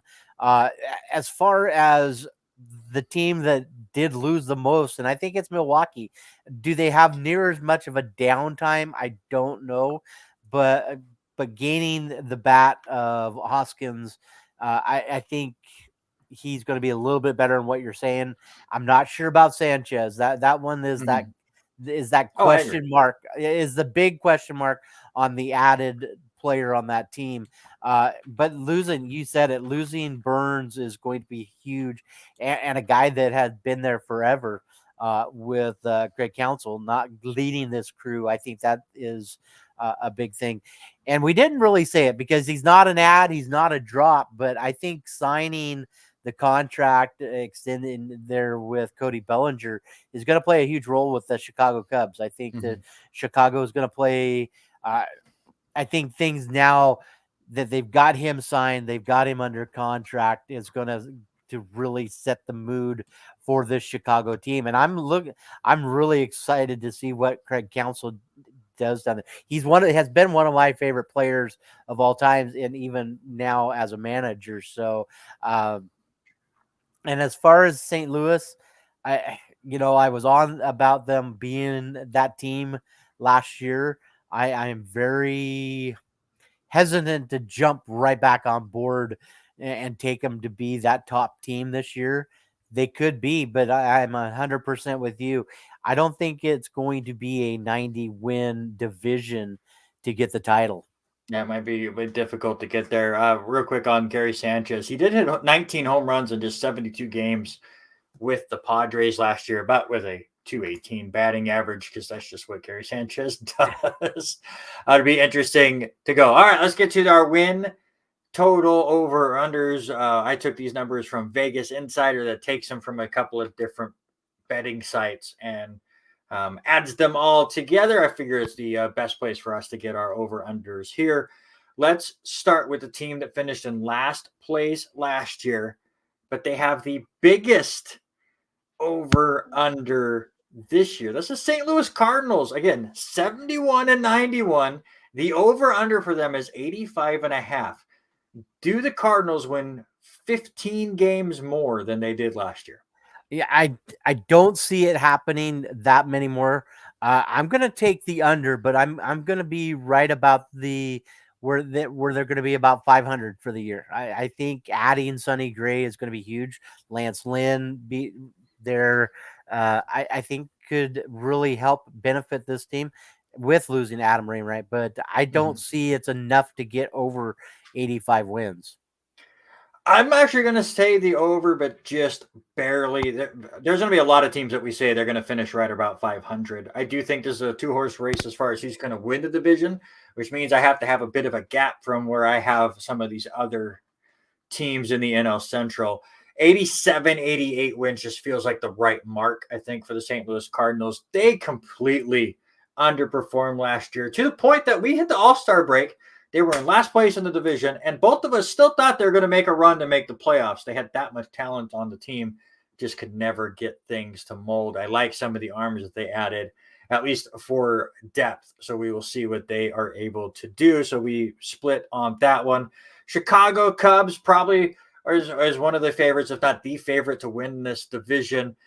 Finished 9 games out behind Milwaukee, but then they go out and steal their manager there.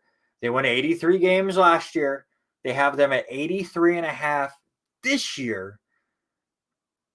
I say that Craig Counsell is worth half a game. I'm going to take the over. Yeah, I think more of it is I think Cody Bellinger's worth more than half that. You know, he was already on that team. He was on the team, but he only played 130 games, still hit. That's all he's going to play. I will take the under on 130 games played for Cody Bellinger. I will take the over on that, sir. Put it on the board. Let's put it on lunch. I think that's a big thing. I think I still owe you lunches from when we used to do that. But I think that is the team that is going to be the difference maker in that one. Another team that's really interesting to me, the Cincinnati Reds, 82 and 80 last year. They have an over and under of 82 and a half. So Vegas just went, sure, same team. They didn't do a lot in the offseason. I do believe Votto could be back if he decides not to retire. I'm surprised he hasn't made that decision yet. However, I'm still going to take the under. They have a lot of young talent on this squad with Cincinnati, but I worry about the pitching staff. And this is just an under because I think some of the other teams in the division have improved, and which will take some of their losses when they face each other head to head. You know, we were all on Ellie and what Ellie did this last year, and he was a fantastic piece to this ball club. I don't think it's enough to get them over it. So I'm going to say under. I think they're going to be around the 75 mark.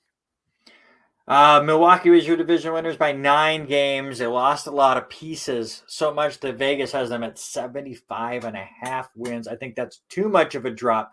That's 17 games less than what they won last year. So this is like St. Louis. Give me the over, but just barely. I don't think they finish over 500, but I think they get more than 75 wins. I think they're going to be right at or just barely over, like with you. But with Reese now in that lineup, you've got Christian Jelic. I think this ball club is going to have one of those guys be the step up guy for this team to basically carry the load. I think they get it there, but I don't think this team is going to be the winner. No. We will talk about that in a few weeks when we do our division wrap up and give you all of our postseason stuff. Finally, the Pittsburgh Pirates, 76 wins last year. Told you they didn't really lose a lot. They didn't gain a lot either. But Vegas struggles with them. They have them dropping to 73 and a half wins. I'm going to take the over. I'm going to put them right at where they were last year, 76 wins. Probably finished last in this division. But I still think that they're going in an upswing. They still have a lot of really young talent that I like to watch. Their infield is phenomenal, especially for how young they are. So I don't think that the Pirates are going to drop in games from last year. You said it a few minutes ago. I think this division is it's going to be very tight stacked. I think this team is going to be about 70 wins. I do not disagree with you with what this infield looks like with Hayes, with Cruz, and now with Tellis in there. I think it's going to be a good group of guys, a solid group of guys. I think where they're going to falter a little bit is going to be their starting pitching, and I think that's fair. Where it's going to, and I think that's where it's going to be. I'll tell you right now, if you want to do a franchise in MLB The Show, which comes out next month, and you just want to take a team, you don't want to do a fantasy draft, but you want to do the whole franchise, Pittsburgh Pirates are one of those good teams to take that are on the lower tier as far as ratings go, but which is how young that talent is. It's really fun to build them up and see what you can do with them. Some big names are still out there in free agency for Major League Baseball. Spring training is a few days in. I've already watched about a full game for the Yankees over the last couple of days. I've probably watched the first 5 or 6 innings today with them playing Tampa Bay. But 3 big names on the pitching side that really worry me, and I'm getting more and more worried as we go. Blake Snell, Jordan Montgomery, Julio Urias, not on any squads right now. How, if you're a team, like we'll talk about where we think they may go here in a second, but say I'm going to give you the general managership of the Seattle Mariners. I apologize for that. That sucks for you. There's better jobs out there, but it's a good step up, I think, for you. All right. You're now the general manager of the Seattle Mariners. And I say we have some money to move around with. So I'm not just making you penny pinch for your first couple of years. Some of these guys are playing too much hardball as far as their contracts go. We're into spring training. Do you have a deadline date where you go, nope, I don't need one of these high-end pitchers?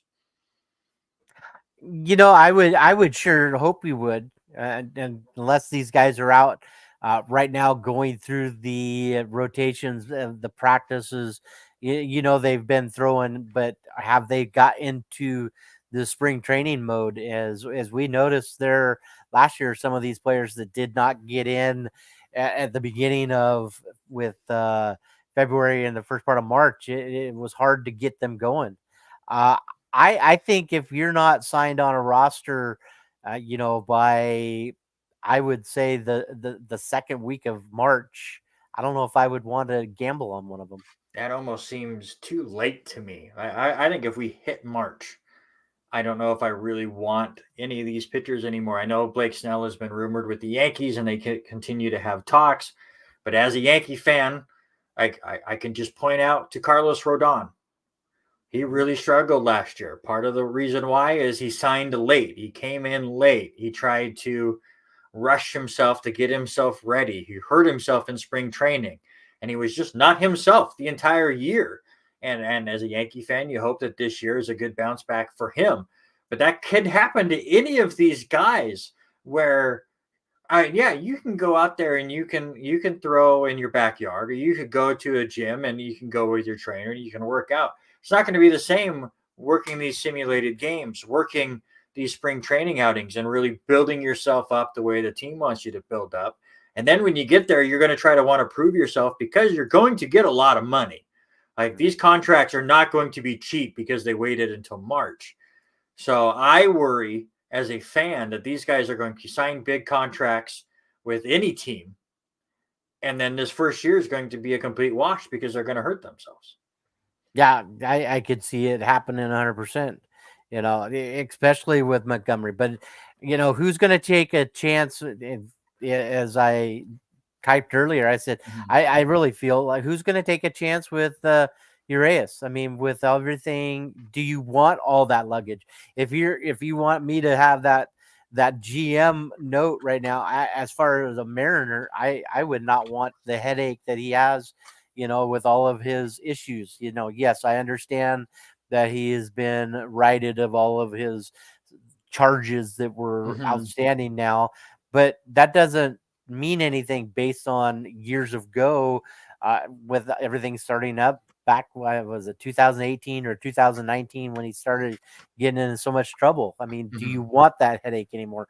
And I think that's what it boils down to with some of these GMs. Do you want to handle the I don't want to say immaturity level, but the mature level of some of these players that don't look out for, the team side of it instead of, it's all about me. All right. So real quick, before we move on, just give me your prediction. Where does Blake Snell go? I heard the same thing you have, that they keep talking about the Yankees. I think it's going to be a team that is going to put themselves in a contender spot. I think it's the Yankees or a market team that can handle, that has got a lot of money to spend on them, and not having the salary cap up on my screen. I can tell you who's got the most money to move around. There's no salary cap in baseball, sir. Yeah, people argue about that all the time. I think there should be. I frustrated that it doesn't seem like another team is out there as far as the rumors go. Seems like the Yankees are just bidding against themselves. Thanks, Scott Boras, for being really good at your job. I mean, that's what his job is to try to get the most money for his clients, but it's making it very, very difficult for the Yankees to finally get Blake Snell. He would be a fantastic piece for the Yankees. I would like it. Jordan Montgomery, where does he go? Everything I'm reading, I think he is going to end up with Boston. Whether or not that kind of disappears or not, I think the other place that he could easily fit in, maybe San Francisco. They could use another arm. San Francisco continues to try to make that big splash, and they just can never do it. That would be a good piece, even though I think if I'm Jordan Montgomery, you know what? I made my name with the Texas Rangers after that trade.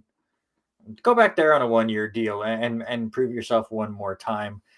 Who knows where he'll end up. The other name that really stands out to me, the best batting free agent still out there, is third baseman Matt Chapman. Where is he even going to go? Because I've not heard a ton about Matt Chapman. Where do you think he ends up? I think it's going to be a team that needs an infielder. Whether that could easily be a team like the Mets, whether they could use a bat like that. I think it just depends on these guys wanting way too much money, and that's the big thing. Like I said, you can thank Scott Boras. There's a common theme between Blake Snell, Jordan Montgomery, and Matt Chapman. I'll let you know who. Yeah, and I think the biggest thing now, and you said it a second ago, maybe it gets to the point that we need to find one of these teams, and it is a 1-year only team to take one of these guys if it's this late in getting some movement happening. Yeah, just kind of looking through it, looks like San Francisco might be the top contender for Matt Chapman. The Seattle Mariners have been rumored, but it seems like they have pulled themselves out of that mix. So we'll see. We'll see what happens. I think the Mariners have got too many people in the infield, so I don't know if they would be a piece in that. Yeah. Again, unfortunately, it does not look like Zach Eastman will join us today. Hopefully, we'll be able to get him on to talk about his state tournament experience. And just, again, he's very, very busy getting ready for that. And I don't blame him at all. But let's look at your Idaho State boys basketball state tournament. Again, it starts on Thursday. Kendrick and Deary get to face each other. Again, two teams from the same division facing each other right off the bat, though I think in the 1AD2, it's spread out a little bit different. They always seem to have to face each other. That'll be Thursday at 4 p.m. in the opening round game there. Lapwai and Potlatch ended up with the top two seeds in the 1AD1. Lapwai will take on Victory Charter, 1 p.m. on Thursday. Potlatch against the Valley Thursday at 4 p.m. And Lakeside is the 3 seed, the defending state champs, who were able to beat Lapwai last year. A very top-heavy field, I think, in that conference. I'm excited to watch 4A. Pocatello has always had a really good team there. Sandpoint was the team that got into from the 4A Inland Empire League. Just snuck in, and they are the 8 seed. I don't expect them to pull the upset, but we will see what happens in that one. 5A Hawaii continues to just dominate. They're the 1 seed there, and we already talked about it. Coeur d'Alene and Lake City, the 2 teams from the Inland Empire League, they will meet up Thursday at 4 p.m. We'll have all of those updates next week, let you know how all of that went. Any predictions from you, though, Robert? I'm looking at this setup and really what I'm most interested about is what has the town of Kendrick put in the water. I think you got to really look for this team. What they have done with sports over the last couple of years, I think they are going to be one of the favorites. Yes, they're going to take on Camas County in the championship game if they make it that far, which I think that's where it will end up being. I think it'll be a good one. Lapwai, a very dominant force, and what this ball club can do. So, and you hit it. I want to see what some of these teams are going to look like, because it's not going to be the same as what we're seeing this year. Things will get shook up a little bit next year with redistricting. So I'm excited to watch some of these teams play against each other for the last time. So Breaking news for you. We were talking about free agency in Major League Baseball, and I'm sure Denny Grubb is still listening to Brian Danner or has just finished listening to Brian Danner call the LCSC women's basketball victory. But he's got to be slightly happy. The Baltimore Orioles come to terms with right-handed pitcher Julio Teheran, formerly of the Milwaukee Brewers. It is on a minor league contract, so there's just more depth for the Orioles. They continue to just load up on pitching. Will Teheran have an impact on the season? Maybe in the July, August times when they're just trying to fill out some innings. But a move there for the Baltimore Orioles, just to add some more stuff there for you.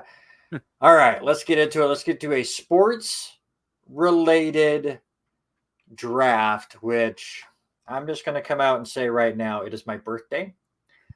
I turned 40. So if anybody is out there listening, I would love your vote as a birthday present because I don't deserve to win this sports-related draft right when we get into it. And that's totally fine. I came up with this cool idea. It was going to be great. I found this great website that had all these birthdays. And then I learned, as Robert kept picking his people, that my site sucked. But this week's sports-related draft, again, it was me that came up with the topic one more time, which worked out well. We tied last week. Eric gave me the win. Harry gave the win to Robert. That is why Harry has been banned from the show. Eric, I don't know why you think you're banned. You can come back. But so I picked the topic again. I'll let Robert pick next week. But it was my birthday today, so we're going to have some fun with it. Best athletes with a February birthday. All right, start your onslaught, sir. All righty, sir. I had to go with the GOAT, the best one ever. And no, I'm not talking about Tom Brady. Listen, we talked about this guy in class a couple of days ago.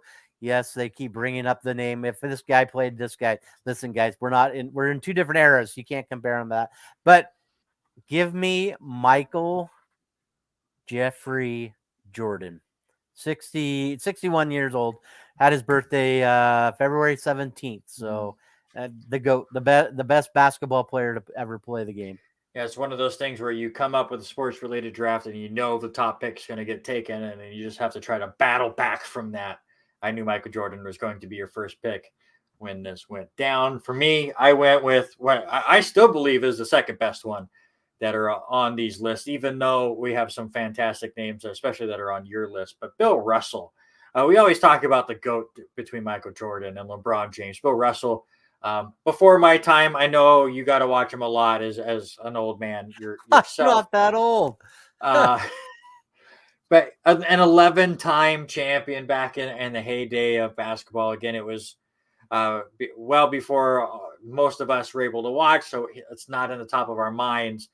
But Jordan didn't win 11 championships. LeBron did not win 11 championships. 5-time MVP, 12-time All-Star, just a ridiculous player inside, especially at his time with the Boston Celtics. He also was a coach for Seattle and Sacramento as well. So that's my first pick. Yeah, good pick. I always February 12th was his birthday, since we're going on that theme. There you go. A lot of we talk about kids all the time, talking about everybody that played and Kobe, and eventually we will do a list, I think, of maybe greatest ever. That would be a bad bracket. That's a bad bracket. bracket. Bad bracket for one of our the greatest of all times. And Bill Russell is in the top 5 for me, greatest players. And some of the kids nowadays, like, I don't know who you're talking about. So, it is what youngsters. It is. Listen, the second pick was the easiest next pick for me. And you could easily say he was the GOAT of his era. He was one of the best swinging batters, ever to play the game. George Herman Babe Ruth Jr. So Babe Ruth, 7-time world champion, ERA title, pitching, 2-time All-Star, batting titles, Hall of Famer. He only lived 53 years, which scares me. That's only 3 years old. I am, which scares me. But Well, you definitely did not lead the life that Babe Ruth led. That is for sure. So I think no, I think you're no, safe for a little bit. He transcended baseball. I mean, yeah. there's no give or take. I still don't think he is in the category for GOAT as far as baseball. I think if he would have played today, he would even make a major league roster. A lot of that has to do with his size, and a lot of it has to do with, baseball was so much different back in the early 1900s that I think he was, a few decades before his time, and really changed the sport. But he is definitely an athlete where I can contend that today's athletes would stomp Babe Ruth. Not to take anything away from him by any means, and it's a fantastic pick by you. But that is just my opinion. My second one, because I already knew I had lost, because I knew Ruth was not on my website that I found, and I knew there was probably others, which you proved. But I went with the one that I just had to go with. Why? Because we're birthday buddies. That's Tony Gonzalez. Happy birthday, Mr. Tony. Fantastic tight end, of course, for the Kansas City Chiefs and Atlanta Falcons on his time, 6-time Pro Bowler, or first team All Pro, 14-time Pro Bowler, all decades team in the 2000s, and one of the best tight ends of all time. The big question would be Travis Kelce, Tony Gonzalez. Who was the better tight end in Chiefs history? That's a good one. I wish Robert Taylor was around to answer that one. But Tony Gonzalez was one I knew had to be on my list because we're birthday buddies, and I had to go with him. So I think that's a tough one because with what everything Kelsey's doing, but I think you were looking for a vote from Robert Taylor is what you were doing there. no, it Even was though just a birthday buddy. He's a straight up birthday buddy. And he was going to be my third pick, but when you threw out Babe Ruth and he was nowhere on this website I was looking at, I knew I was in trouble. So my last one has to be, and it was back and forth. I even went and asked one of my 8th grade students who is a baseball nut, loves baseball, loves sports in general. We talk sports all the time, and I had to pick between him, who I think one of the best right-handed swinging bat people ever to play the game, compared to a boxer. And we'll talk about the boxer here in a couple minutes. But I ended up going with Hammer and Hank Aaron. So I went with him. Greatest MV. And listen, I still think he's better than Barry Bonds. I still think he is the home run champ. So as it may be, 755 home runs, career batting average of 305, 2 titles, MVP, Hall of Famer, 25-time All-Star, 3 Gold Gloves, hands down the best home run hitter to ever play the game. I think is give credit to Barry Bonds what he did, but I think Henry Aaron was so much better with that. He was just passed away a couple years ago, so recently. Right. But he was born February 5th of 1934, and so my third pick. And my final one, I finally bounced around off a different website and found other names. Jim Brown, who also was born on February 17th, the same birthday as Michael Jordan, just 27 years before. Fantastic running back, of course, for the Cleveland Browns, NFL champion, multi-time MVP for Cleveland as well. So I got to give some love to Jim Brown. So if you're listening live, we haven't heard a lot of comments here today, and that kind of happens when we hit the local stuff a lot harder. We lose some of our commenters that are from outside the area, but we had really good traffic there in the first hour as well. Let us know who wins this week's sports-related draft. Robert had Michael Jordan, Babe Ruth, and Hank Aaron. I went with Bill Russell, my birthday buddy, Tony Gonzalez, and Jim Brown. Let us know in the comments down below who wins it, and then I'll probably just say Robert won anyways, because that's where my vote would go. Before we go ahead, I got to throw one out there. Is the other one that I was really back and forth with was Floyd Merriweather. Floyd Merriweather, one of the I best. wouldn't have put him. I Yeah, wish you I would have mean- put him. I would have a better chance. Do you know who else I share a birthday with? Not non-sports related. Who's Just that? since we're in this goofy topic. Elizabeth Taylor. Fair enough. Yeah. There's not a lot as far as famous people. You look at famous birth dates, and some of them are like, I don't even know who that is. So maybe it's just because I'm getting old, but there you go. Before we get out of here, let's talk some NASCAR, because what a ridiculous race it was in Atlanta. One of the wildest finishes, if not the wildest finishes I've ever seen. They went 3 wide at the end. I want to say it was going into turn 3, and they held 3 wide all the way through the corner, all the way up the front stretch, and all the way to the finish line. They raced extremely clean. They could have just bumped off each other and tried to create a wreck and just see who was the last car standing, which was how this race was run. We'll talk about that in a minute. But Daniel Suarez I'm not, can't even say inches. He didn't win by inches. He won by centimeters over Ryan Blaney and Kyle Busch. On the live feed, it looked like Ryan Blaney was your winner. And then when you saw the replay, it just barely was Daniel Suarez. Before we talk about that rest of the race, just talk about that finish. Ridiculous. It was crazy. So I did not get to watch it. I did watch the highlights of it, but to watch them slow it down so much there at the line, crazy. I mean, to see 4 wide a couple of different times to going 3 wide in the final 2, turn and a half. It was nuts, but we're talking about 3 thousandths of a second. Yeah. 3 thousandths of a second. It's just crazy to look at those guys. And like you said, very clean finish. There was nothing bad about that.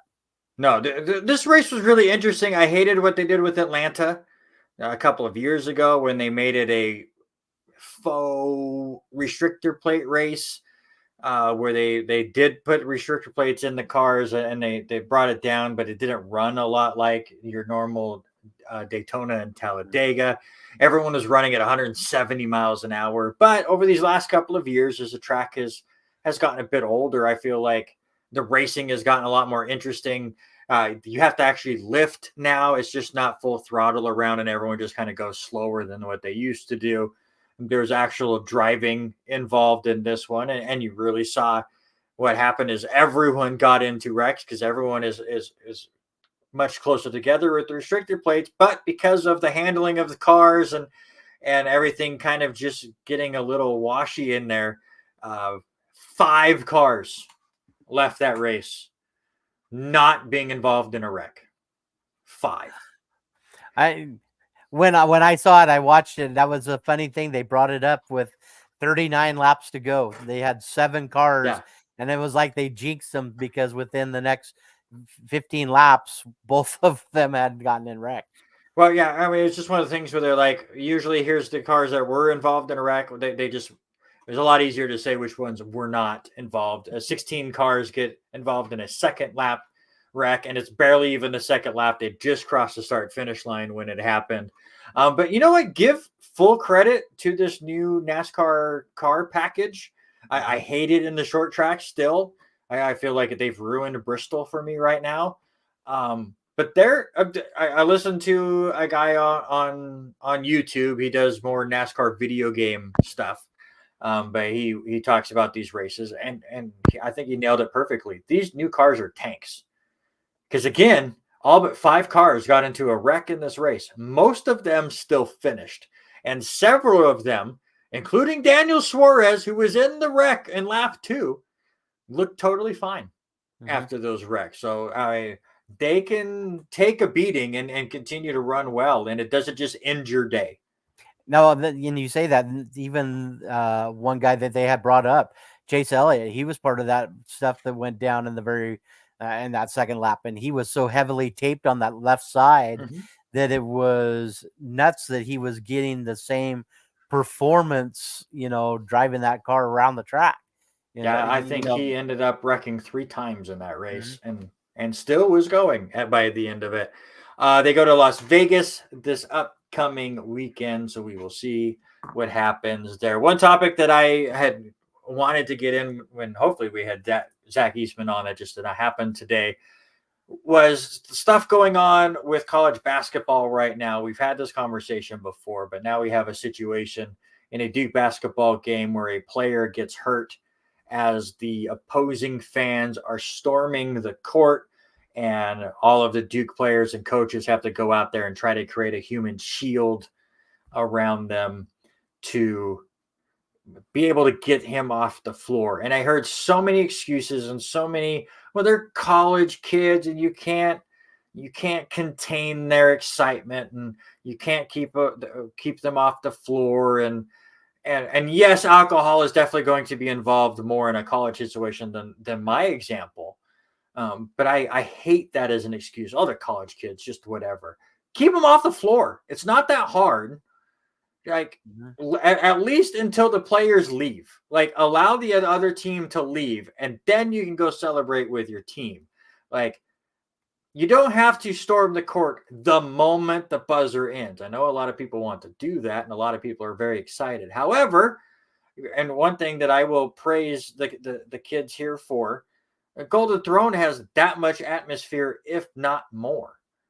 Kids don't storm the floor.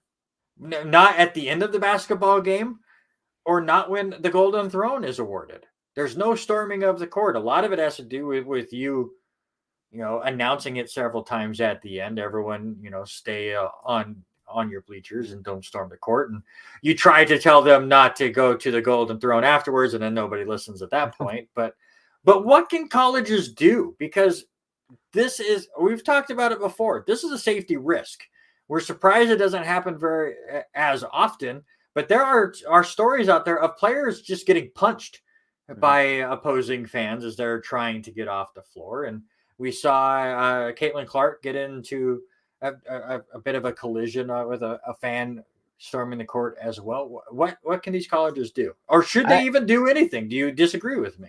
No, I think 100% they need to do something. It's gotten to the point where some of these people are getting hurt, and even, we could take it to the next step and talk about even the college football side of it too. And unfortunately, what's going to happen is somebody is seriously going to get major injury before I think something happens. Yes, it's sad what happened to this Duke player the other day, but how many times do we have to watch somebody get hurt before that happens? But do you want to be that place that puts a fence around, a metal fence around the arena, around the floor, to protect these guys from trying to jump over it? It doesn't prevent it in the college football ranks. I mean, they jump over it. Look at what happens at WSU. That's a huge jump from the top of the protective fencing during the game to go up and over and then down to the field. I mean, these kids are dumb enough and stupid enough to do it. Sorry, go. I'm just responding to something real quick. And so it's a sad thing. And I think what it's going to boil down to is somebody's going to get very, very hurt before anything is going to be done by college basketball or NCAA, period. You and I'll talk about something once we get off the air. Don't let me forget. Okay. Nothing bad. Just just question for you. But yeah, it's just a rough situation. Hopefully they can figure out what they can do there. Hopefully it's just one of those things where the excuses I heard, or it's like, well, it's not that big of a deal. Nobody really gets hurt. Do you really want to wait until somebody gets hurt, or a star player gets knocked over and gets seriously injured, and now they can't play in the tournament because you just had to storm the floor? Do we have to have the bad incident before we try to prevent the bad incident? Again, it's like, to me, it's just, you can storm the floor, but you're not allowed to do so until the two teams have met, they've shook hands, and the opposing team can get off the floor. Then you can celebrate with your team, and you can have your fun there. All right, let's get into the nerdy stuff. I give this warning out before we finish off the show with wrestling talk, but we are going to talk about WWE and the Elimination Chamber. I know a lot of people are not big fans of professional wrestling, and that's totally fine. That's totally great for you. So if you are still tuning in, whether it's live or on recording later, thank you so much for hanging out with us on the normal sports part of this show. But we got to fill out these last 10 minutes. We were ready to talk with Zach Eastman, so we're trying to get things filled out. So we're gonna nerd out for these last 8 minutes or so. So again, thank you so much for hanging out with us. For that, we'll see you on Tuesday night. But for the rest of us, Robert, did you watch the Elimination Chamber, and what was your thought? I did. Very entertaining. I think this was one of the ones that I enjoyed the most. Wasn't too impressed with the pre-wrestling fight, with What? the women's tag team. I wasn't impressed with what happened with those girls, but let me tell you, What are you the talking about? the Rhea Ripley one and Nia Jax, I think, was one of the best matches I have seen in a long time. Really?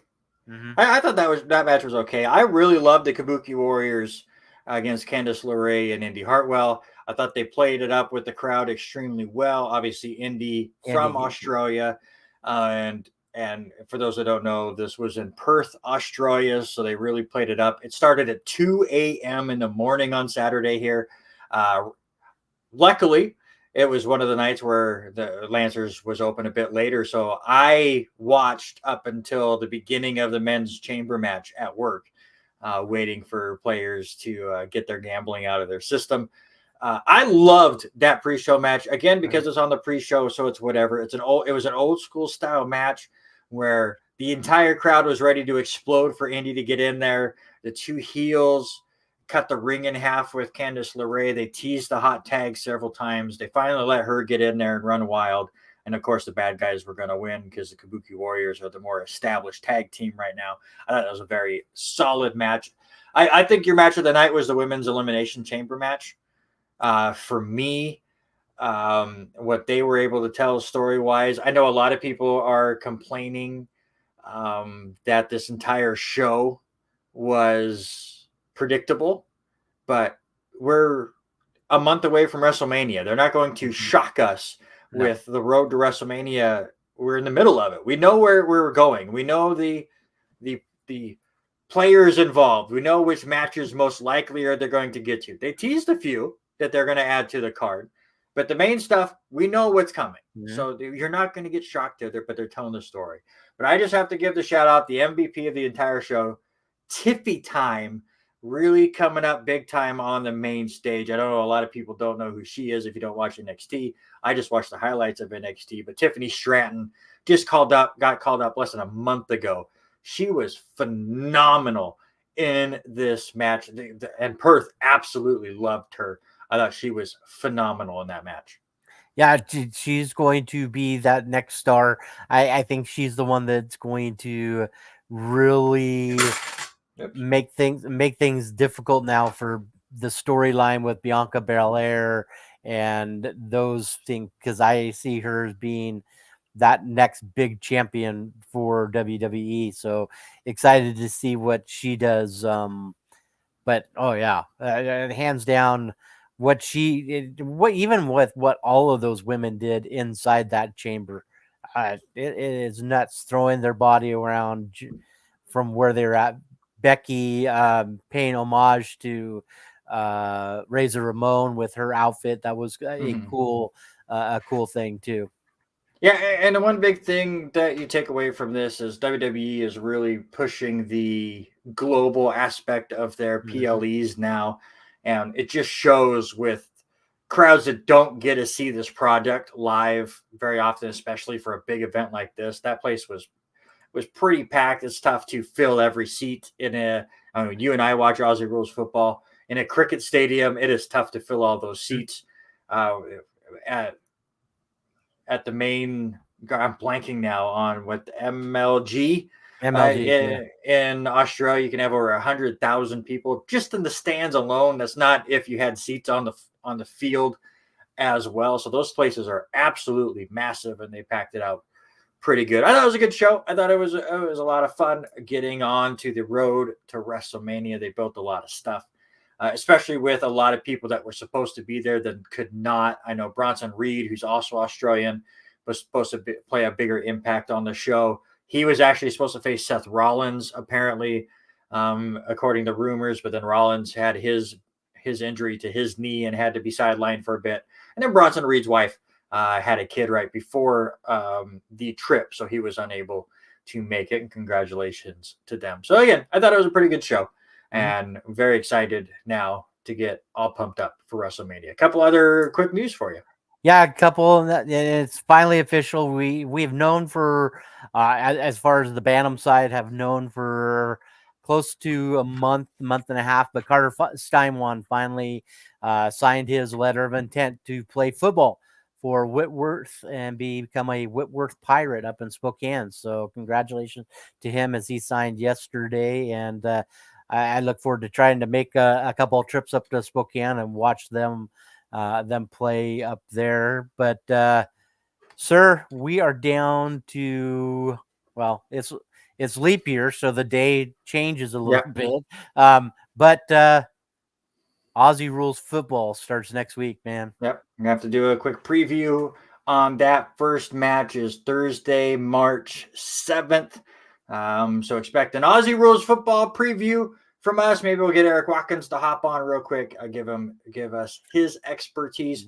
We will update everything that's gone on in the Cascade Conference tournaments, both on the women's side and the men's side. Don't forget, go down to the P1FCU Activity Center tomorrow, 7:30 p.m. as the men will be in action against Eastern Oregon. There we go. I didn't even have to look at the notes. It was just on the top of my head. I turned 40 and I lost all the memory. That's not true. I lost it a long time ago. Don't worry about that.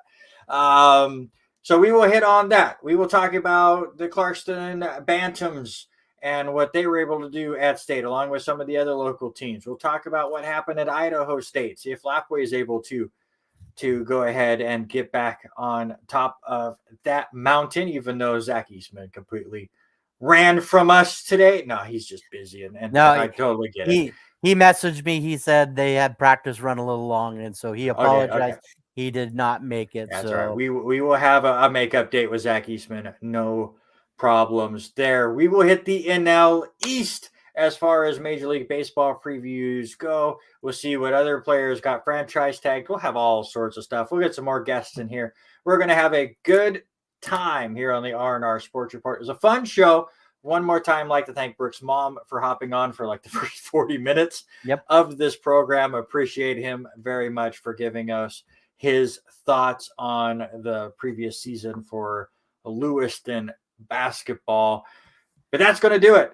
We had a really fun show. We get through it. I'm 40 now. I'm old. I need to go to bed. It's an exhausting time talking to Robert. That's not the birthday present I was hoping for, is to argue with him for 2 hours. But This is what you get. No, we have a good time, and we're going to have some more fun going forward. And it's going to be Tuesday, at least for the foreseeable future, because I looked at the Lewiston baseball schedule, and they have 2 home games in a span of 2 days, and then they don't have another home game for a month. So my schedule very much wide open. So Tuesday shows going forward. You love to see it. For Robert Hagan, my name is Randy Isbell. This is the R&R Sports Report. And until next Tuesday, we are out.